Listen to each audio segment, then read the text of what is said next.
السلام علیکم ورحمۃ اللہ وبرکاتہ۔ میرا نام محمد حمزہ ہے اور میں آپ حضرات کے سامنے آپ صلی اللہ علیہ وسلم کا حلیہ مبارک بیان کرتا ہوں۔ ہمارے نبی صلی اللہ علیہ وسلم خود اپنے ذات و صفات کے اعتبار سے بھی شاندار تھے اور دوسروں کی نظروں میں بھی بڑے رتبے والے تھے۔ آپ کا چہرہ مبارک 14ویں رات کے چاند کی طرح چمکتا تھا۔ آپ کا قد مبارک بالکل درمیانے والے قدر سے کسی قدر لمبا تھا، لیکن زیادہ لمبے قد والے سے چھوٹا تھا۔ سر مبارک اعتدال کے ساتھ بڑا تھا۔ بال مبارک کسی قدر بل کھاتے ہوئے تھے۔ اگر سر کے بالوں میں اتفاقاً خود مانگ نکل آتی تو مانگ رہنے دیتے، ورنہ آپ خود مانگ نکالنے کا اہتمام نہ فرماتے تھے۔ جس زمانے میں آپ کے بال مبارک زیادہ ہوتے تھے، کان کی روشیں بڑھ جاتے تھے۔ آپ کا رنگ نہایت چمکدار تھا اور پیشانی کشادہ۔ آپ کے ابرو کمدار، باریک اور گنجان تھے۔ دونوں ابرو جدا جدا تھے، ایک دوسرے سے ملے ہوئے نہیں تھے۔ ان دونوں کے بیچ ایک رگ تھی جو غصے کے وقت ابھر جاتی تھی۔ آپ کی ناک بلندی مائل تھی اور اس پر ایک چمک اور نور تھا۔ داڑھی مبارک بھرپور اور گنجان تھی۔ آپ کی پتلی نہایت سیاہ تھی۔ رخسار مبارک ہموار اور ہلکے تھے، گوشت لٹکے ہوئے نہیں تھے۔ آپ کا دہن مبارک اعتدال کے ساتھ فراخ تھا۔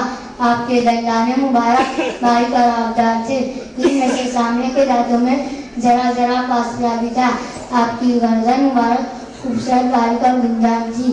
سپاجا نہایت معتدل اور پرگوشت تھے اور بدن گٹا ہوا تھا۔ جوڑوں کی ہڈیاں اور کبھی بڑی تھی اور کلائیاں لمبی تھی۔ ہتھیلیاں اور دونوں قدم گداز اور پرگوشت تھے۔ ہاتھ پاؤں کی انگلیاں تناسب کے ساتھ لمبی تھی، تلوے قدرے گہرے تھے۔ السلام علیکم ورحمۃ اللہ وبرکاتہ۔ میرا نام عبدالسلیم ہے اور میں آپ حضرات کے سامنے نبی اکرم صلی اللہ علیہ وسلم کا لوگوں کے ساتھ معاملہ بیان کرنا چاہتا ہوں۔ آپ صلی اللہ علیہ وسلم ہمیشہ خندہ پیشانی اور خوش اخلاقی سے پیش آتے تھے، یعنی چہرے انور پر تبسم اور بشاشت کا اثر نمایاں ہوتا تھا۔ کسی بات میں لوگوں کو آپ کی موافقت کی ضرورت ہوتی تھی تو آپ سرے سے موافق ہو جاتے تھے۔ آپ نہ سنکوچ اور نہ سختی میں کھلا کر بولتے تھے، نہ بحث گوئی اور بد کلامی فرماتے تھے، نہ عیب یہ تھے کہ دوسروں کا عیب پکڑے، نہ مذاق کرنے والے آپ ناپسند بات سے تغافل برتتے تھے، یعنی انہیں التفات نہ فرماتے تھے،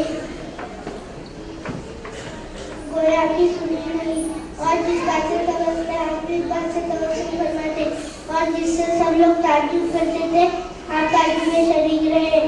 یہ نہیں کہ سب سے الگ چپ چاپ بیٹھے رہے، بلکہ معاشرت اور چرچ و کلام میں حاضرین مجلس کی شریک حال رہتے تھے۔ آپ یہ بھی تاکید کرتے رہتے جب کسی حاجت مند میں ہو تو اس کی مدد کیا کرو۔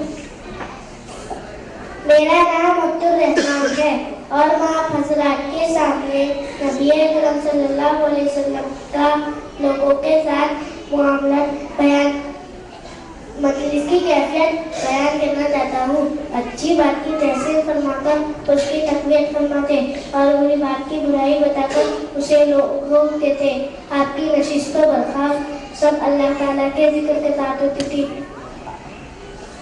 آپ صلی اللہ علیہ وسلم کے پاس گھر بیٹھنے والے یہ سمجھتا تھا کہ میرے سب سے زیادہ اکرام فرما رہے ہیں، اور آپ سے کوئی چیز مانگتا تو آپ وہ چیز مرحمت فرما دیتے اور نہ ہوتی تو نرمی سے جواب فرما دیتے۔ آپ کی مجلس میں حلم و حیا، صبر و امانت پائی جاتی تھی۔ آپ کی مجلس میں نہ شور و شغب اور آبرو ریزی کی جاتی تھی، ایک دوسرے پر فضیلت تقویٰ سے ہوتی تھی۔ آپس میں سب برابر شمار کیے جاتے تھے، بڑوں کی تعظیم کر کے چھوٹوں پر شفقت کرتے، اجنبی مسافر آدمی کی خبر گیری رکھتے تھے۔ السلام علیکم ورحمۃ اللہ وبرکاتہ۔ میرا نام محمد ہے۔ آپ حضرات کے سامنے نبی اکرم صلی اللہ علیہ وسلم کی گفتگو کی کیفیت بیان کر رہا ہوں۔ آپ صلی اللہ علیہ وسلم امت کے بارے میں